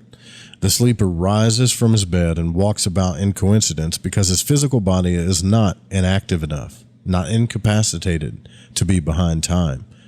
When the subconscious will started the movement, whereas if he had been unusually passive, the astral body would have moved out of the physical and he would have been in a state of astral somnambulism. So he'd have been sleepwalking in the astral realm, which is something we do a lot. We just don't remember it, right? Someone brought this up the other day. This is a big thing with Robert Bruce. He teaches this too, that we go out of body every night, just like we want to. It's not about getting out of body, getting the etheric out of body, because it just does that on its own anyways. It's about being awake or aware when it happens. So I think, I think maybe Vuldoon left that out of his laws, right? Because what is his law? If the subconscious will becomes possessed of the idea to move the body and the physical counterpart is incapacitated, the subconscious will moves the astral body independent of the physical. Intentional and unintentional projections both result from the same cause. He should have added to that, right? Like, if you want to be aware of the transition, then you need to be conscious, a conscious OBE. But that's what he's getting to now. Where and what is the conscious mind? So what is the composition of the conscious mind? Where does it exist? Where is the conscious mind when it is not conscious? These are questions which cannot be answered by the most wise people on the earth. He calls them sagacists of occult philosophers, and they no doubt always will remain but material for speculation. We know not even the bounds, the nature, or the locality of the conscious mind. It is one of the greatest mysteries, and still is today. Still, we know we are using the mind, and that it apparently becomes unconscious. Yet, where is it during unconsciousness? That's a good question. It seems almost as ridiculous to believe that the conscious mind can instantly evaporate into nothing, as coma intervenes, as to believe that it is in existence during the interval of coma without or being aware of the fact. Now, if it were possible for the conscious mind to become nothing during the interval of comas, how could it recreate itself at the end of that interval with duplicate perfection from nothing? That's a good point. And on the other hand, if it be still in existence throughout the oblivious period, how can we account for the fact that we are not conscious at the place where consciousness exists? And where does consciousness exist? These sounds like questions people ask you when they've been got really stoned and took a bit of mushrooms and started asking some deep questions. It's definitely about being aware, right, when this stuff happens. The more one probes into this riddle, the more probing will become necessary. To dwell upon it for a moment should convince even the most hopeless egotist that he does not know himself very well after all. That's something Liam Thomas Christopher said too. Even in your 40s, 30s, 40s, you think you know yourself till you start doing some real spiritual work. Truth is, you don't even know who you are. That the mind is self-evident, right? But what becomes of it during coma remains unfathomable. Hey, word salad, when you was in a coma, do you remember anything? Can you put that in chat or call in? Like, do you remember anything while you were under? Some contend that it is the senses and not the conscious mind which makes the exit. What's up, Ashley? Nancy? That without sense functioning, there would be no consciousness. So some people think if you don't have senses, touch, smell, seeing, hearing, all that, you're not conscious. But can the nature of the senses be defined any more than the conscious mind can be defined? What are the senses? How do they work? What makes sensibility? Where is sensibility during unconsciousness? Attempting to solve one mystery by substituting another only results in having more mysteries to solve. Doesn't help. Now, others are of the opinion that when coma intervenes, the conscious mind is exteriorized in the astral body, therefore one is unconscious. But how is it that the subject is not always aware of being exteriorized in the astral body at every intervention of oblivion? If this were true, that's a good point. How is it that we never sleep? Where is the somnambulist conscious mind? There can be but one reply. We don't know. The best that can be done is to compare the conscious mind while sleeping is reigning. The best that can be done is to compare the conscious mind while sleep is reigning to a prisoner locked fast in a vault, unable to get out until the door is opened. Right. So Word Salad said when he was in a coma, from what I've learned after, it was the Bardo. You were in a desert. Really? Fascinating. The hypnagogic state, neurosis, and sleep. We got about 10 minutes here. So when consciousness is present from the very beginning of in an exteriorization, the etheric body aggression begins in the hypnagogic state, which is the borderland between the conscious and the unconscious.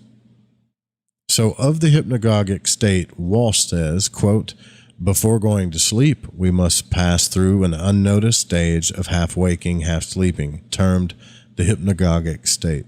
We must pass through a similar stage before we awaken. Now, usually the hypnagogic state lasts but a few seconds, but it may be prolonged for as much as 15 minutes. Damn. If I could prolong it for 15 minutes, I could do this all the time. It is apt to be longer when passing from the sleeping to the waking state than the reverse. So as sleep is coming on, the sensation of falling may be experienced, and this is occasioned by the general relaxation of the muscular system which occurs at this time. Should a person be much disturbed while in the hypnagogic state, the normal transition from waking to sleeping, or the reverse, may be markedly disordered. Consciousness may fully awaken, but the motor centers may awaken slower, and this causes a temporary paralysis of the limbs, speech, and consequently an inability to move or talk. This form of paralysis is called nocturnal paralysis or sleep paralysis. By some writers, the present writer contends that it is astral catalepsy. This may occur after a natural awakening. So as a rule, the paralysis lasts but a short time, and should it be prolonged, it excites much mental disquiet. Fatigue, nervousness, general ill health may provoke it as well. So this only strengthens my belief that lack of material coordination is a favorable factor in astral projection. The etheric body is in catalepsy, inclined to move slightly out of the physical. So why does fatigue, nervousness, general ill health provoke this so-called paralysis? Because there is a deficiency of neuric energy centered in the bodies. In fact, that is exactly what nervousness is. The inability to hold the energy within the bounds of the physical. According to Vuldoon, that's what nervousness is. I can't disagree with this stuff. It doesn't, if I was to read any medical book right now, it would totally say this guy's full of shit on a lot of this. But again, we don't know where consciousness is. We cannot prove scientifically, not yet, what the etheric double is. We can't prove it yet. But any of you that have had panic attacks or anything like that, or nervousness or a nervous condition, or because I did when I was younger, any of you that have had those kind of incidents in your life, doesn't it feel like you're slightly out of reality a little bit? Especially like after you've had a really bad panic attack. You get that crazy brain fog, or even during the panic attack, you don't feel centered at all. It doesn't even feel normal. Something just feels off, you know.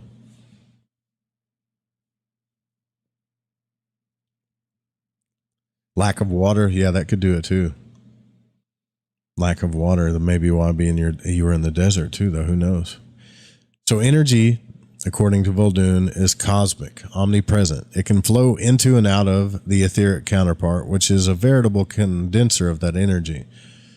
So he goes on to say, now I have found that when the etheric body moves slightly out of coincidence of the physical body, it becomes more of a magnet to the universal energy than when inside the physical body perfectly. Thus, if a person is in ill health, the paralysis experienced is but astral catalepsy, which is always the first state of exteriorization. So sleep paralysis, the vibratory state, is the first state before you have an OBE. And this is caused by the subconscious being under the inclination to discoincide the body so that the etheric condenser may charge more freely. I did not know that. So what he's saying, as far as like energetically is concerned, is that the etheric body is charged by some cosmic thing, cosmic energy, what we call in the New Age movement energy. Everything's energy, man. And it gets charged by this cosmic energy more freely when it's out of the body, when the body's resting. I mean, look, man, that goes along with what a lot of people say about how they're able to heal their bodies. There's some mystics out there that heal themselves while they're astral projecting and things like that. I don't know. No proof of that, but it does. I don't think those guys know about this dude that I've talked to. So this occurrence takes place with millions of people every night, yet it is only when consciousness is still in play that they ever experience the paralysis or catalepsy of the body. What is thought to be a, quote, aura resting above sleepers and seen by seers is in reality the etheric double. Out of what is it? Why does he say this word? Coincidence. A few inches.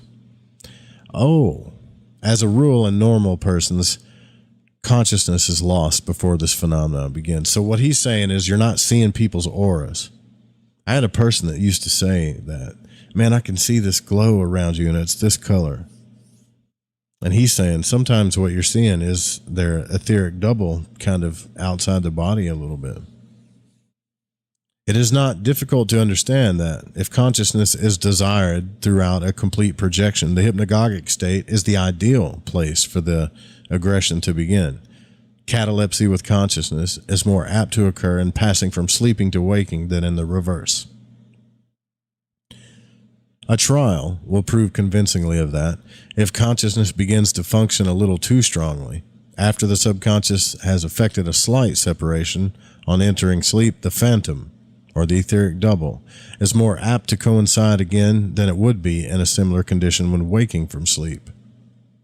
In other words, most projections will be more successful consciously if they begin in the hypnagogic state when coming out of sleep, not going to sleep. When one awakens and finds himself powerless in astral catalepsy or astral paralysis called nocturnal paralysis, or sleep paralysis, the very first thing he usually does is to become alarmed or shocked or scared. He wishes to become physically active again and struggles within himself to be free. And this is horrific for some people. This is nothing short of a conscious suggestion to the subconscious will the willpower of your subconscious will soon respond. If this discomposure could be eliminated and the subject would keep emotionally calm and balanced, the suggestion of becoming physically active would not be given to the subconscious control. So then, if the subject would think of getting up out of bed as normal, towards the ceiling maybe even, and suggest that he float in the very air above him, the subconscious will would continue the exteriorization process and a completely conscious and extensive projection would result.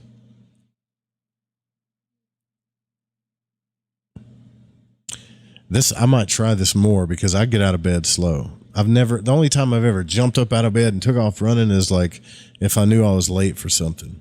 If I'm not, usually I don't like to jar my body like that, so I get out of bed kind of slower, you know. What's up, Jay? What's up, Starseed? Professor Fringe, huh? At such a time, the physical body is greatly incapacitated. The subconscious will,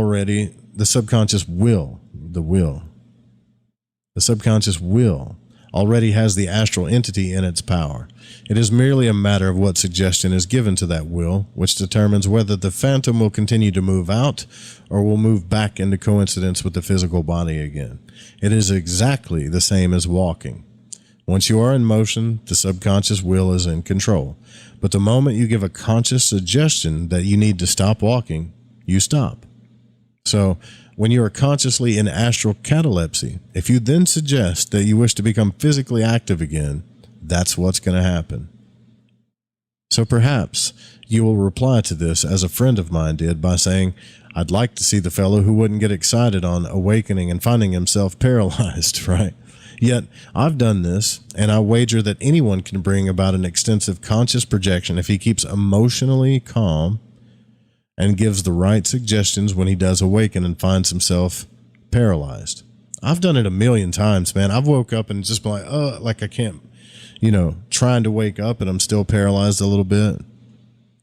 But sleep paralysis doesn't freak me out. What does freak me out is that feeling.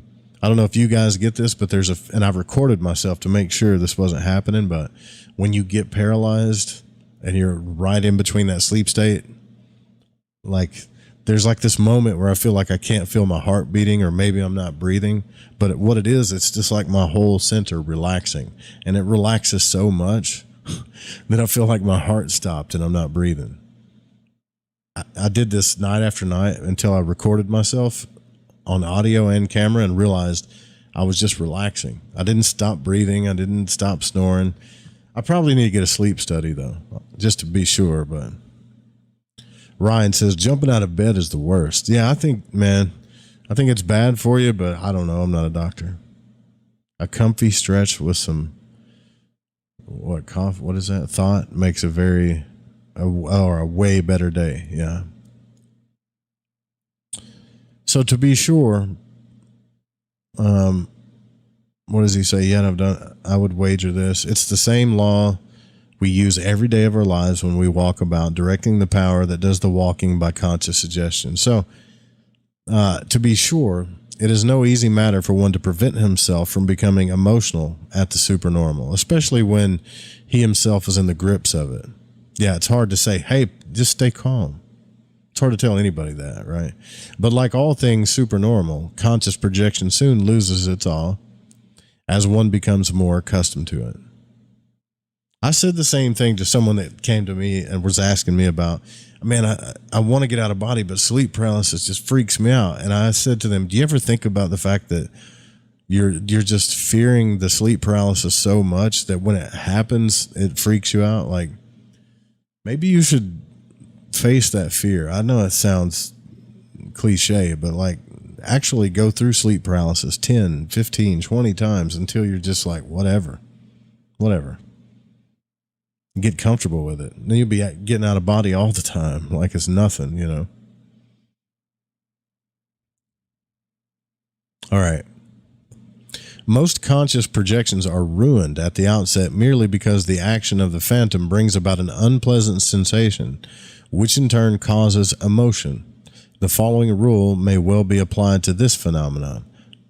Alarm, fear, etc. are veritable suggestions to the subconscious will that the subject wishes to be normal or physically correct. Thus, the first thought will influence the immediately succeeding or relative thoughts, and if the activity is of a nature to cause emotion, the desire to become physically normal will at once follow and be a suggestion to the subconscious will to that effect. Yeah, it's the same thing when we're in pain. As soon as pain is inflicted upon us, like, we just want to feel normal again. Or when you're sick, you just want to feel normal again. You give anything, right, to feel normal again. Or if you're in with withdrawals, because I've went through withdrawals before, several times for medications, you give anything to feel normal again. Anything.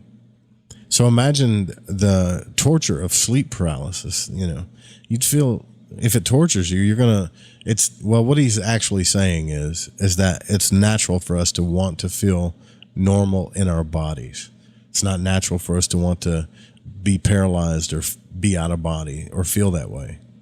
You know, we're used to this coinciding bodies all the time.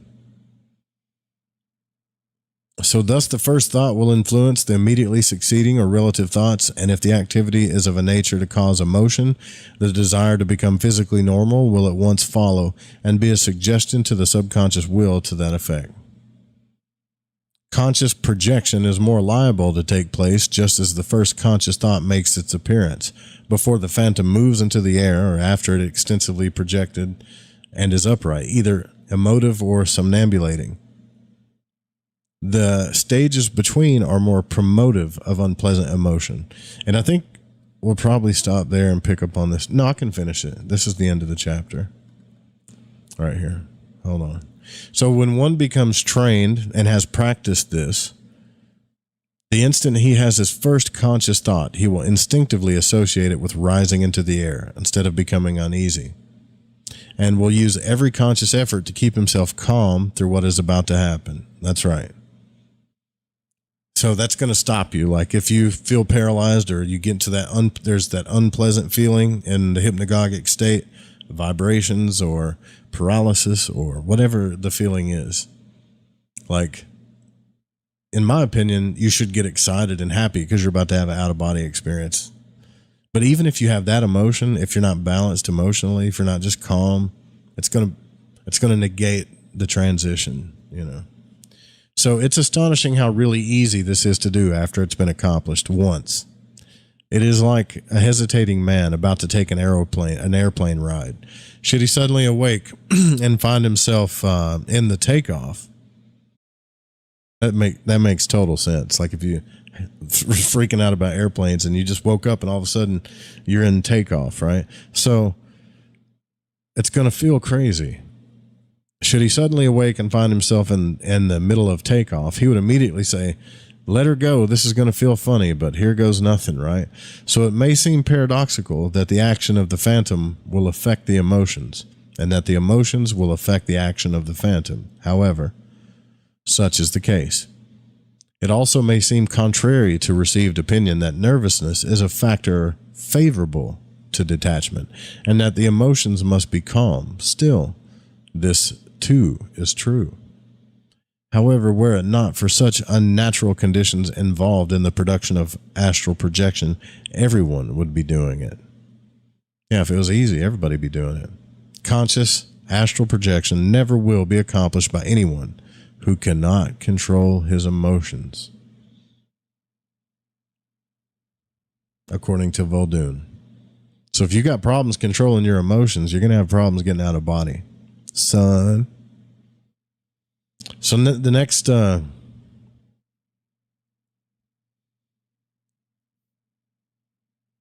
I've had Darius Wright on the show. He's an interesting guy. He says apparently you lie down and don't move or fall asleep. Could take up to 3 hours. Yeah. And by not move, he means zero movement. Yeah. You train in that stuff too in the occult too.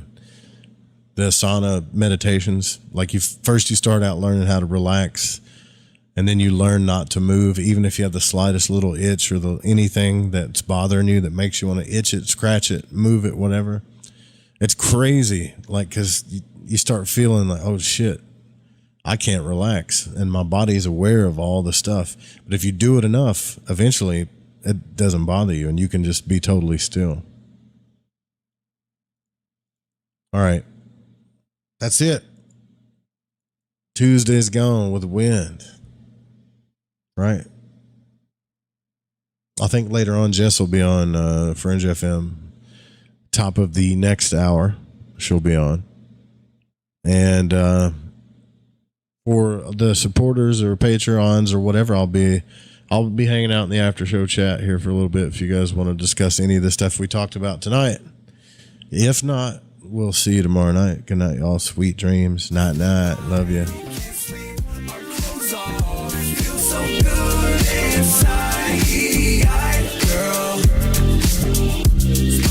It's been so long since we've been away from home. All the vibes, every last one gone. Best believe when this shit